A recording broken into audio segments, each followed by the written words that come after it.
Chapter 3. The door opens to an abyss. There is no color, no light, no promise of anything but horror on the other side. No words, no direction. Just an open door that means the same thing every time. Cellmate has a question.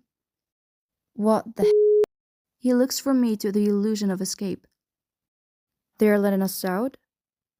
They'll never let us out. It's time to shower. Shower? His voice loses inflection, but it's still threaded with curiosity. We don't have much time, I tell him. We have to hurry.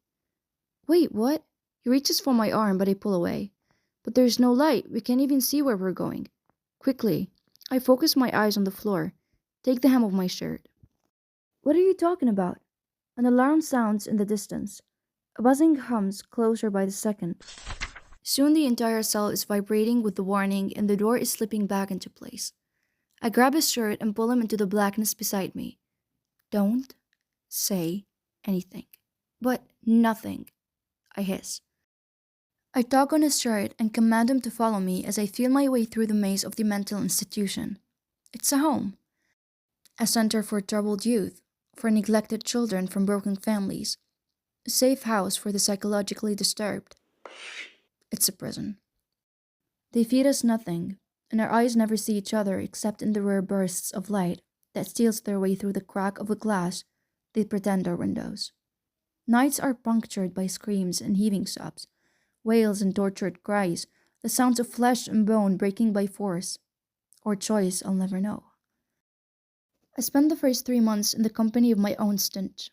No one ever told me where the bathrooms and showers were located. No one ever told me how the system worked. No one speaks to you unless they're delivering bad news. No one touches you, ever at all. Boys and girls never find each other. Never but yesterday. It can't be coincidence.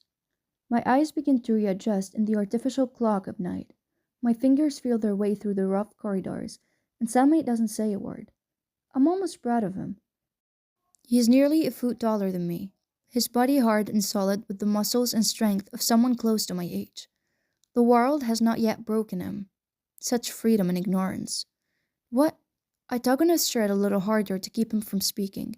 We've not yet cleared the corridors. I feel utterly protective of him. This person who could probably break me with 2 fingers. He doesn't realize how his ignorance makes him vulnerable. He doesn't realize that they might kill him for no reason at all. I've decided not to be afraid of him. I've decided his actions are more immature than genuinely threatening. He looks so familiar. So familiar to me. I once knew a boy with the same blue eyes, and my memories won't let me hate him. Perhaps I'd like a friend. 6 more feet until the wall goes from rough to smooth, and then we make a right. 2 feet of empty space before we reach a wooden door with a broken handle and a handful of splinters. 3 heartbeats to make certain we're alone. 1 foot forward to edge the door inward. 1 soft creak, and the crack widens to reveal nothing but what I imagine the space to look like. This way, I whisper. I tug him toward the row of showers and scavenge the floor for any bits of soap lodged in the drain. I find 2 pieces, one twice as big as the other. Open your hand, I tell the darkness. It's slimy, but don't drop it. There isn't much soap, and we got lucky today. He says nothing for a few seconds, and I begin to worry. Are you still there? I wonder if this was the trap. If this was the plan. If perhaps he was sent to kill me under the cover of darkness in this small space.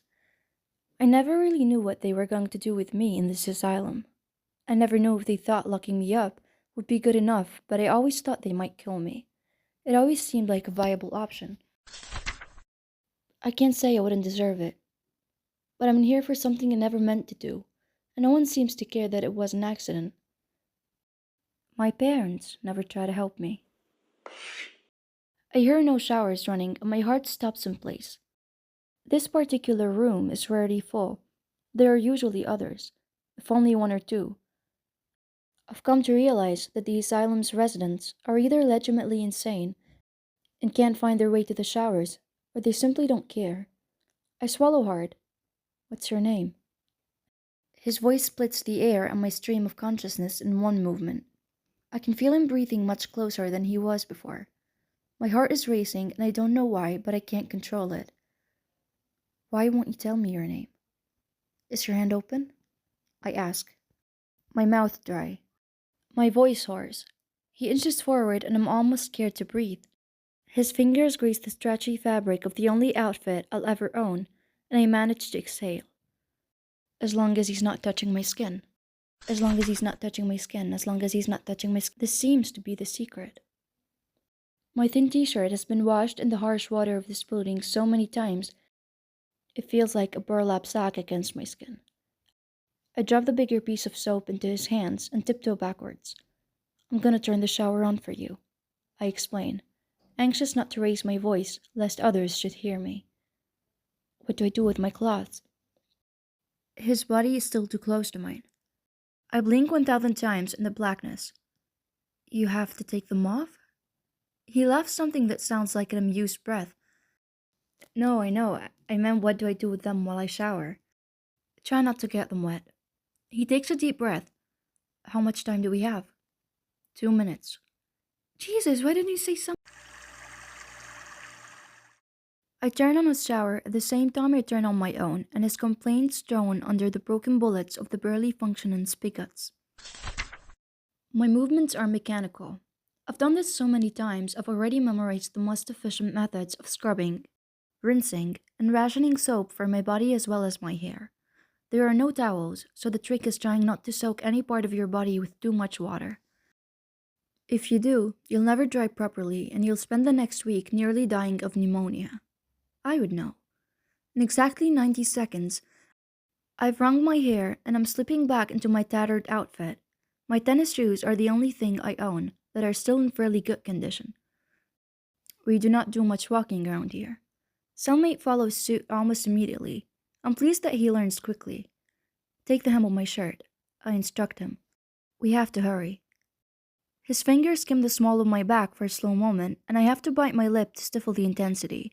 I nearly stop in place. No one ever puts their hand anywhere near my body. I have to hurry forward so his fingers will fall back. He stumbles to catch up.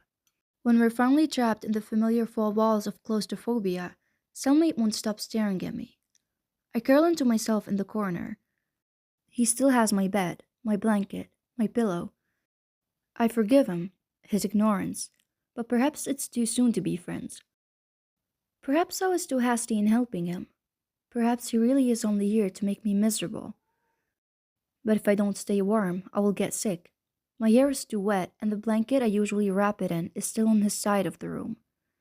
Maybe I am still afraid of him. I breathe in too sharply, look up too quickly in the dull light of the day.